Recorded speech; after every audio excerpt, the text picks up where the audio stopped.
Et notre invité politique ce matin, c'est Olivia Grégoire, députée La République En Marche de Paris. Bonjour. Bonjour. Les Français jugent le gouvernement responsable des blocages. Est-ce que vous avez perdu la bataille de l'opinion? Parce qu'on voit bien que la méthode du gouvernement sur ce sujet est contestée de toutes parts. S'il y a unanimité, c'est bien sur ce sujet de la méthode. Alors unanimité moins une, comme on le dit parfois en hémicycle. Imaginez 2 secondes que ce gouvernement à qui on a reproché depuis 2 ans de ne pas prendre le temps de la concertation, de ne pas savoir dialoguer, de ne pas respecter les corps intermédiaires, décide le 4 décembre, alors même que cette grève est annoncée depuis début septembre, d'annoncer son architecture globale en essayant de couper l'herbe sous le pied des syndicats et de la manifestation du 5. Qu'aurions-nous dit?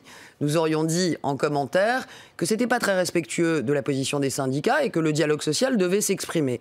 Mon point de vue est donc très clair, c'est pas le plus confortable, mais la méthode qui a été choisie est la méthode la plus respectueuse, en tout cas, aussi de la démocratie sociale et du point de vue des gens dans la rue. Est-ce que finalement vous n'avez pas été rattrapé par la conjoncture économique qui fait que vous êtes dans cette situation aujourd'hui? La conjoncture en France est plutôt bonne, cette année notamment. Je pense que ce que souhaitait le président, c'est qu'on se concentre sur le projet politique, si vous voulez. Et c'est un peu ce qui me désole, et nous en sommes pour partie responsables, hein, je ne me défausse pas, mais ça n'est pas en étourdissant les Français de chiffres et de mesures paramétriques sur un sujet qui est d'une complexité, on ne va pas se mentir, même nous, les politiques et les experts, on en apprend tous les jours sur les retraites, vers la protection sociale à la française, c'est pas si évident à maîtriser dans son ensemble. Donc, je pense que ce qu'a voulu le président durant la campagne de 2017, c'est dire qu'il aurait le courage, ce qui est le cas aujourd'hui, d'essayer de pérenniser le système et de le rendre plus juste. Le comment, ça relève toujours plus d'un gouvernement. On est aujourd'hui dans cette période qui n'est pas évidente, mais qui est le rôle du gouvernement. Le président fixe le cap, une réforme de justice, le gouvernement la met en œuvre. Demain, on en saura beaucoup plus sur le comment. Alors justement sur le fond, puisque vous nous disiez en début d'interview que personne n'avait intérêt finalement à ce que ce conflit dure, Édouard Philippe doit faire des compromis. Sur quel point, selon vous? Je pense même plus que des compromis, on va arriver au domaine des concessions. Il ne s'agit pas de céder sur cette réforme, et je le redis. Il ne s'agit pas de céder parce que, d'abord, ce serait, à mon sens, irresponsable, et je pèse mes mots. J'ai lu beaucoup de choses d'anciens politiques qui disaient qu'il faut abandonner, dont une ancienne ministre de l'Environnement qui s'est exclamée hier sur Twitter qu'il fallait abandonner cette réforme. Bon, je pense que c'est irresponsable. Vous savez, moi j'ai 40 ans, ça fait 20 ans que je travaille, 20 ans qu'on me parle des retraites. S'il n'y avait pas de sujet, ça ne ferait pas 20 ans qu'on m'en parle. Donc je pense qu'Édouard Philippe a un objectif, contrairement à ce qu'on peut penser, c'est de ne pas être droit dans ses bottes. Il a un objectif, et le connaissant un peu, je ne suis pas inquiète, c'est de rester souple sur ses appuis. Il va falloir faire plus que certains compromis. Il va falloir sûrement faire certaines concessions.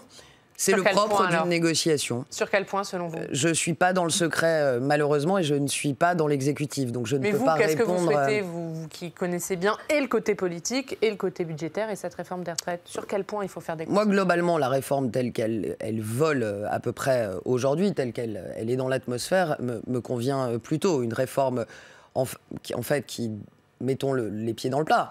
Et c'est pour ça que je suis très étonné de l'attitude de la CGT. Une réforme qui, quelque part, met à mal et refonde un système qui, aujourd'hui, favorise les hauts salaires, qui, aujourd'hui, favorise les CSP+, les cadres. Et donc, moi, ce qui m'intéresse, c'est de refonder ce système pour mettre en place un système qui protège à peu près 40% des plus fragiles dans notre pays. Je pense aux femmes, évidemment. Je pense aussi aux agriculteurs et je pense à beaucoup de personnel de la fonction publique. Donc, il y aura, je pense, des concessions. Je serai attentive, pour ma part, aux concessions concernant ce qu'on appelle aujourd'hui les régimes spécifiques. Je vais le dire simplement, mais je crois vraiment qu'un régime universel n'est pas un régime nécessairement uniforme. Donc j'attends certains régimes spécifiques pour certaines catégories de métiers, et je regarderai qui et quoi, qu'est-ce qui est proposé dans ces régimes spécifiques. Quand on a le courage, et je le redis ce matin, de s'atteler à cette refondation du système de retraite et des régimes spéciaux, qu'appellent quelque part de leur vœu. Je rappelle que les Français sont majoritairement pour une réforme de retraite universelle. Je pense qu'il est important qu'on respecte aussi les régimes spécifiques et qu'ils ne soient pas trop nombreux versus régimes spéciaux. Le cas échéant, ça ressemblerait plus à une réformette qu'à une refondation.